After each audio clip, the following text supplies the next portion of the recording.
God cannot move without faith. Faith is the reality of what is hoped for, proof of what is unseen. In the Bible, there was a woman who was bleeding for 12 years. She spent all her money, and her situation only gotten worse.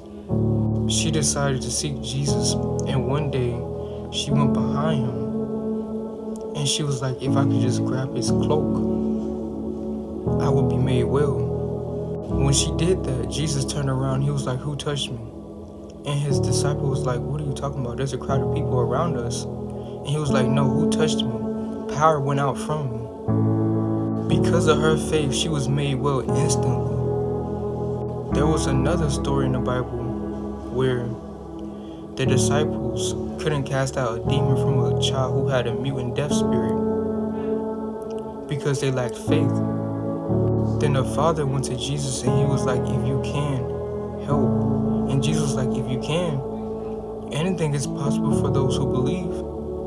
And he was like, Lord, I believe, help my unbelief. And Jesus rebuked the spirit out of the kid. Then later on, the disciples approached him privately and asked, Lord, why couldn't we cast out the spirit?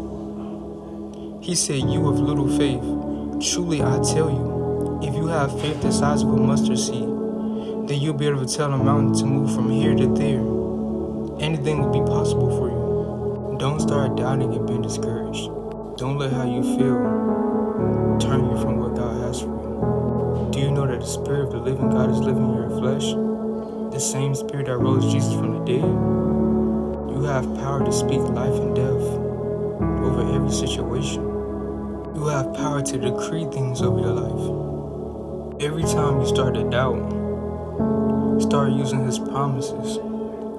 For he said he will never leave me nor forsake me. God is not a man that he should lie.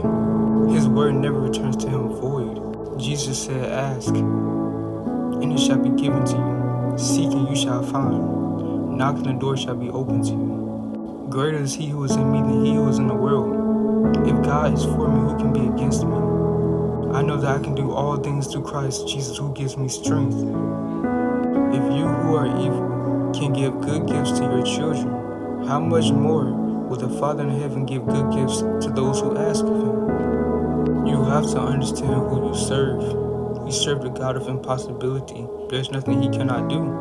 He will make a way out of no way. All you have to do is believe and trust him. Use his promises to counteract that doubt and discouragement.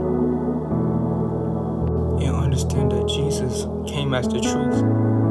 He is the truth. He cannot lie. So whatever he promised you, it will come to pass. As long